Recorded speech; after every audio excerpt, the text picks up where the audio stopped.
kami dari kelompok C3 Stikes Aisyah Yogyakarta akan mendemonstrasikan penanganan atonia uteri, yaitu dengan kompresi bimanual internal dan kompresi bimanual eksternal. Bagaimana sih cara menentukan diagnosa atonia uteri? Segera setelah plasenta lahir, kita lakukan masase uterus selama 15 detik. Ketika dalam 15 detik kok nanti tidak ada kontraksi atau kontraksi terlalu lemah, berarti terjadi atonia uteri. Sekarang saya akan contohkan melakukan masase. Mohon maaf Ibu, saya periksa dulu ya. Kita lakukan masase, tetap dengan menjaga privasi ya. Oke, kemudian setelah didapatkan uterus tidak berkontraksi, segera kita beritahu keluarga. Ibu, mohon maaf, ini kan kebetulan darahnya keluar banyak karena kontraksinya tidak. Nanti saya akan melakukan tindakan untuk merangsang kontraksinya supaya menjadi baik dan perdarahannya bisa terhenti. Nanti mungkin agak sedikit tidak nyaman karena tangan saya akan masuk ke dalam saluran lahir ibu. Nah, seandainya nanti sudah kita coba lakukan tindakan untuk merangsang kontraksi tetapi tidak berhasil, maka mohon maaf akan kita rujuk ke rumah sakit untuk mendapatkan penanganan lebih lanjut. Ibu tenang, tidak usah cemas, sambil berdoa, mudah-mudahan berhasil, lancar, ibunya sehat, perdarahannya berhenti. Itu ya? Bagaimana? Apa setuju Bu? Ya, saya validasi sama bidan, yang penting anak saya bisa selamat. Contohkan masase uterus ya. Ini segera setelah plasenta lahir kita lakukan masase selama 15 detik. Ya.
Untuk penanganan atonia uteri, kita menggunakan dua sarung tangan berbeda.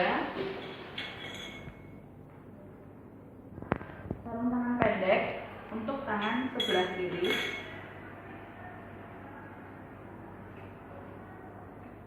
Dan sarung tangan panjang untuk yang sebelah kanan.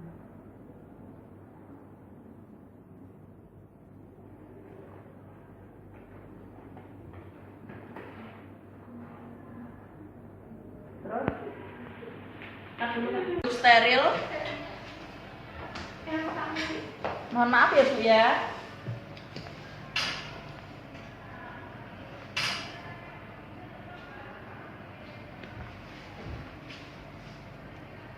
Ibu mohon maaf, pantatnya diangkat.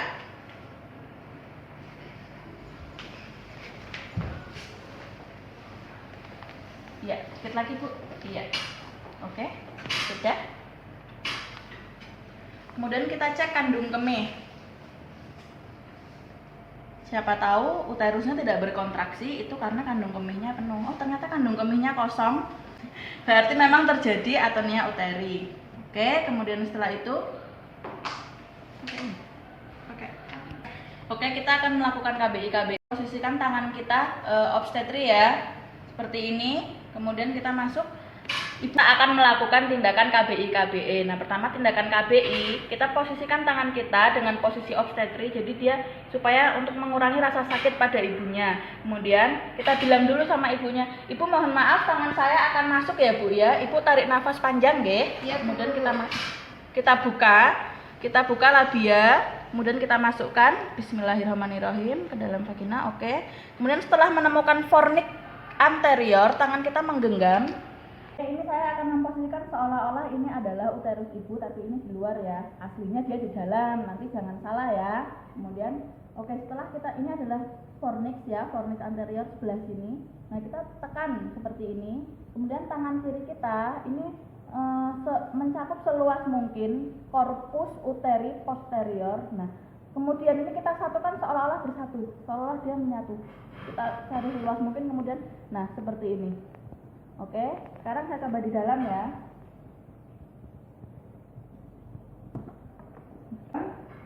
Seperti ini. Kemudian yang ini kita cari fundusnya, kemudian kita satukan seolah-olah dia menyatu. Gini ya. Nah, ini dilakukan selama 5 menit. Setelah 5 menit kita evaluasi, ada kontraksi enggak sih? Kalau ada kontraksi, maka kita tambah lagi 2 menit. Jadi total kita melakukan KBI 7 menit. Nah, apabila tidak ada kontraksi, ini nanti ada dua cara yang bisa kita lakukan. Tangan saya keluar dulu ya. Seandainya ada keluarga tetapi kita tidak ada tenaga kesehatan lain atau bidan untuk menolong, berarti kita akan memberdayakan keluarga untuk membantu kita supaya kita bisa melakukan penanganan yang lain. Nah, sekarang kita akan mempraktekkan apabila ada keluarga. Kan posisi tangan saya masih di dalam ya, kita masih melakukan KBI. Kemudian, Ibu mohon maaf, Ibu ke sini, tangannya Ibu taruh di sini, Bu. Itu tangan saya. Oke, seperti tangan saya, gini yang kencang. Ibu terasa apa ini? Iya, oke Bu, ditekukkan gini Bu. Oke, iya, Kemudian tangan satunya Ibu genggam seperti ini letakkan di sini. Nah, oke, kemudian ini diginikan. Terasa enggak Bu? Terasa. Oke, sekarang saya keluar ya Bu ya. Nah, jadi kita ajarkan keluarga untuk melakukan kompresi bimanual eksternal, kemudian kita melakukan, tangan kita ini kan sudah berlumuran darah, jadi kita masukkan dulu ke klorin ya. Kemudian dibilas ke DTT. Tadi kan kita sudah mendemonstrasikan apabila posisi penolong sendiri dibantu keluarga. Nah, sekarang saya akan mendemonstrasikan apabila ada 2 bidan, jadi yang satu berlaku sebagai asisten bidan. Nah, tadi kan posisi kita sedang melakukan KBI untuk mengevaluasi setelah 5 menit ya. Jadi saya posisikan ulang bahwa tangan saya ini sedang melakukan KBI. Nah, ini kan kita melakukan selama 5 menit. Selama 5 menit ini kemudian nanti kita evaluasi apabila ada kontraksi kan kita lanjutkan 2 menit. Nah, apabila tidak ada kontraksi, nah kita bisa minta bantuan sama asisten. Jadi tangan kita tetap di dalam, kita tetap melakukan kompresi bimanual internal. Mbak, minta tolong diinjeksikan ergometrinya ya. Oke, jadi kita sambil tetap melakukan kompresi bimanual internal. Ibu maaf ya Bu ya, disuntik dulu ya Bu ya. Iya, Bu.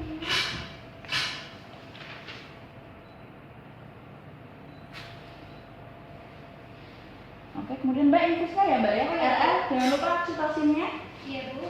Langsung saya Bu. Iya.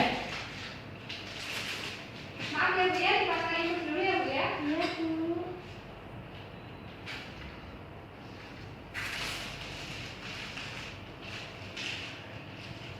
Sudah? Oke.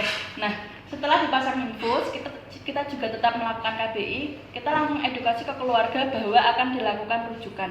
Jadi, posisi tangan kita tetap KBI, yang melakukan tindakan injeksi, pemasangan infus, semua dilakukan oleh bidan yang lain. Oke? Langsung kita edukasi ke keluarga. Ternyata kan kontraksinya masih belum bagus dan ibunya juga lemes ya, jadi akan kita bawa ke rumah sakit. Nanti akan saya dampingi sampai rumah sakit. Jangan cemas, nanti di sana pasti pelayanannya akan lebih baik. Jadi di sana akan tahu apakah perlu transfusi, apakah perlu tindakan yang lain. Begitu nggak Ibu, setuju nggak? Setuju sekali. Oke. Memang begitu semuanya. Iya. Nah, baik. Setelah itu kita lakukan rujukan ya. Nah, selama rujukan ini tangan kita kalau bisa tetap melakukan KBI. Tapi seandainya pas Ibu kita pindah ke mobil dan tidak memungkinkan untuk dilakukan KBI, bisa dilakukan KBI. Oke, sekarang saya akan memperlihatkan seperti apa. Ini ya teman-teman. Tadi kan kita melakukan KBI. Untuk kita pemula memang biasanya bingung rasanya kontraksi itu seperti apa. Jadi ini memang hanya lewat pantun, tapi mudah-mudahan bisa mewakili untuk supaya nanti ketika kita benar-benar melakukan pada pasien itu bisa, oh seperti ini yang rasanya kontraksi. Oke, tadi kan kita posisi seperti ini pada fornix, kemudian ini seolah-olah menyatukan seluruh korpus ya. Nah, kalau ada kontraksi, nah, iya, jadi tangan kita rasanya seperti diremas. Nah, kalau tidak ada kontraksi, dia tetap lembek seperti ini. Begitu ya.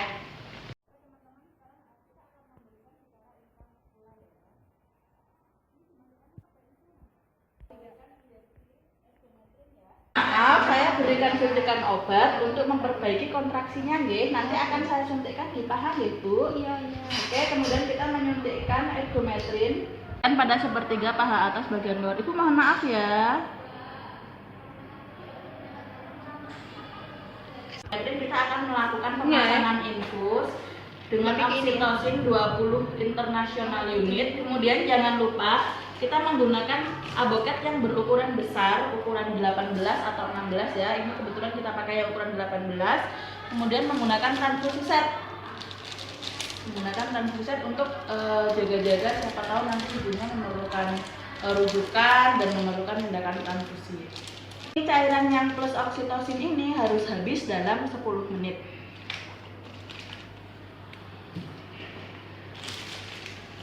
Teman-teman, kita sudah melakukan pemasangan infus, jadi kita akan melakukan mengulang tindakan KBI dan menginformasikan kepada keluarga bahwa pasien akan dirujuk. Nah, saat kita akan mengulang tindakan KBI, jangan lupa ini handscoonnya kita ganti dulu ya. Oke, kemudian kita lakukan tindakan KBI lagi seperti yang tadi saya contohkan. Nah, nanti kita kemudian edukasi ke keluarga.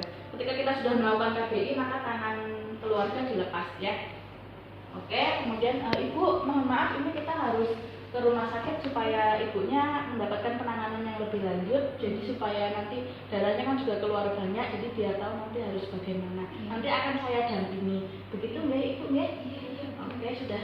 Kemudian kita bantu untuk dipindahkan ke mobil yang sudah disediakan, dan selama perjalanan kalau memungkinkan kita lakukan KBI. Begitu, kalau tidak memungkinkan KBI, tapi uterus tetap harus kita berikan rangsangan untuk kontraksinya. Oke. Baik teman-teman, sekarang saya akan menjelaskan pemberian cairan selama rujukan. Jadi ketika kita akan merujuk, kita tetap harus menstabilkan pasien, salah satunya dengan pemasangan infus. Nah, pemasangan infus itu yang pertama kan, infus pertama yang plus 20 international unit itu kan oksitosin, maksud saya itu kan dihabiskan dalam waktu 10 menit. Nah, kemudian setelah itu botol infus kedua, ketiga, dan keempat itu dihabiskan dalam waktu 1 jam tiap botolnya. Jadi nanti 3 jam pertama itu menghabiskan 3 infus. Jadi infus kedua, ketiga, dan keempat. Nah, selanjutnya itu tiap botol dihabiskan dalam 4 jam atau 125 cc per jamnya sampai ke tempat rujukan itu bila tempat rujukannya jauh. Nah, bila tidak tersedia cukup cairan, maka botol yang kedua diberikannya nanti dengan tetesan sedang aja 24 sampai 30 tetes per menit. Nah, ibunya diedukasi untuk tetap minum lewat oral. Makanya nanti diusahakan kalau di lapangan kita setiap menolong persalinan kita selalu menganggap bahwa akan ada resiko ibu atau nyauteri. Jadi kita harus stok infus RL itu jangan cuma 1 atau 2, tapi bisa 6, bisa 8, karena memang ini kan tidak terduga, tidak bisa kita diagnosa, tidak bisa kita perkirakan dari kehamilan. Oke, baik ya, begitu. Baik teman-teman, ini kan tindakan yang kami demonstrasikan sudah selesai. Kami mohon maaf apabila masih kurang lengkap karena kami juga masih dalam tahap belajar. Mudah-mudahan sebentar lagi teman-teman akan menyusul berbagi video yang lebih baik dan lebih lengkap dari kami. Salam sukses untuk Bidan Indonesia. Assalamualaikum warahmatullahi wabarakatuh.